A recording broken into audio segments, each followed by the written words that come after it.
John Hancock is one of the largest retirement plan services providers in the marketplace, and for that reason, I often come across employers who use their services.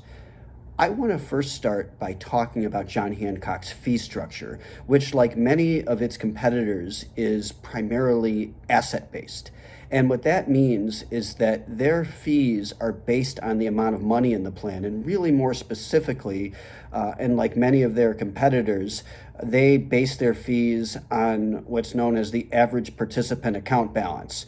And basically, what this means is that as the assets grow, with the same number of people, ultimately the asset-based fee decreases, but the total fee in absolute dollars increases.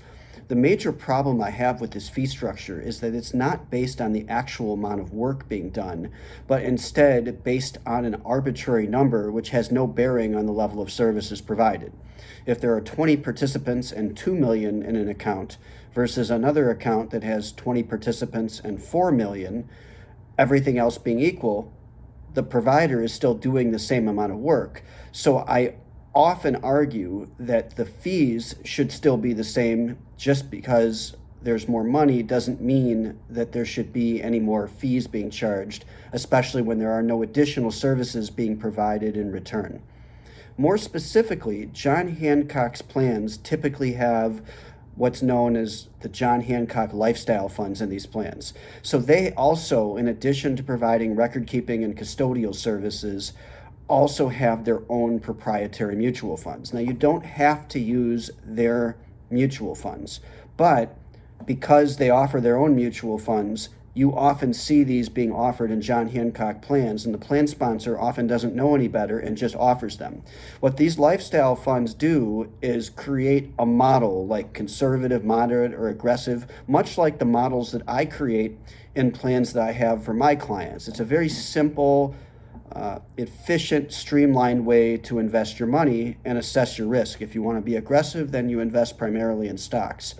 The issue I have with these models is that they have significant fees built into them, namely the fees that the advisor charges, which are often listed separately in the fee disclosure as a sales and service charge, as well as the revenue sharing that's built in to pay for John Hancock's record-keeping services. When you compare the performance of these models, namely the aggressive model, which has almost 100% stocks, it's about 95% stocks, to the performance of the S&P 500 over the last 14 years, you will see that the vast majority of the years since 2006, these lifestyle funds, or at least the aggressive lifestyle fund, has underperformed, and by a significant margin, the S&P 500, which would be a reasonable benchmark since the aggressive fund has nearly 100% stocks. The fees are extremely important, as I've mentioned in other videos, that just an extra 1% in fees over time, about 30 years or so, which is significant because many participants are young and participants will be in plans for a long time.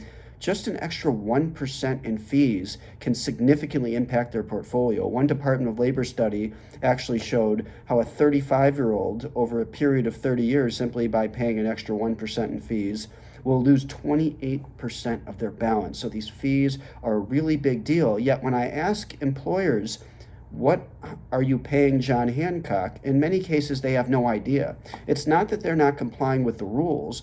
It's that the fee disclosure is often not requested, and even when it is requested, it's still not clear every single year what the actual fees are in dollars. And you need to be able to compare fees in actual dollars to other providers so you can actually make a reasonable assessment of whether or not you're getting enough for your money. In many cases, it's best for the employer to actually write a check for these services, but not just John Hancock, but many of its competitors. In almost no case do I ever see the plan sponsor paying these companies directly, because it's so much easier for these companies to simply quote a clean, nice 1% overall fee, which sounds very low, and then the employer doesn't really think about it because they don't get to see these fees in dollars and they don't actually write a check for these fees. In addition, what really surprised me, and I have a plan where the plan sponsor uses John Hancock, is that I was not actually able to create my own customized risk-based models, which I like to do because I prefer to use low-cost passively managed index funds. And the reason I use these funds is because it's very difficult to consistently outperform the market. As I've mentioned with John Hancock's Lifestyle Aggressive Fund, that hasn't been the case, but I don't have the ability to do that. Yes, John Hancock does offer low-cost index funds, and they can be offered in the plan, so there are ways to get around it, but I would prefer to be able to create these models. I don't know why they don't allow advisors to do that. I suspect that these models compete against their lifestyle funds, and for that reason, they don't want to disincentivize participants to invest in their funds. And when I spoke with a John Hancock representative, I was told that in the 10 years he's been there, he's never had an advisor even ask to create customized models. That is consistent with what I've seen, is that it's mostly commission-based brokers, not fiduciaries and registered investment advisors, that recommend John Hancock. A commission-based broker cannot legally provide advice. They can only get kickbacks known as commissions from certain funds and not others, whereas an independent registered investment advisor acts in a fiduciary capacity, and these types of advisors can provide advice. These advisors cannot receive any kickbacks whatsoever. They have to act, at least according to the law, in a client's best interest. This is a really important distinction, and it's important to mention that John Hancock typically attracts brokers who do not have a very sophisticated understanding of 401k plans. Now, they do offer several hundred funds, as I mentioned. They offer the ability to invest in low-cost index funds, as just about any provider does. But I personally also like to offer precious metals in these plans at a time like this, because I expect there to be significant inflation, and precious metals are a very good investment to have at a time when there's significant inflation expectations. To John Hancock's credit, they do let you have a gold exchange traded fund, not a silver exchange traded fund, which I would have also liked to have added, but they do allow you to have a gold fund, and not every provider offers that. And John Hancock's customer service is actually pretty good as well. So my feelings about John Hancock are mixed, but ultimately, if you want good service, there are other providers like Alliance Pension who also provides good service, who also has a more full open architecture platform through Charles Schwab. So it's really important to holistically consider many different factors when evaluating a service provider, not just the cost, not just the service, but also the features. And John Hancock being a larger provider, they do have a very good website. As I said, their customer service is good. You can set up a defined benefit plan as well as a defined contribution plan through John Hancock. But again, there are other providers that offer those features as well.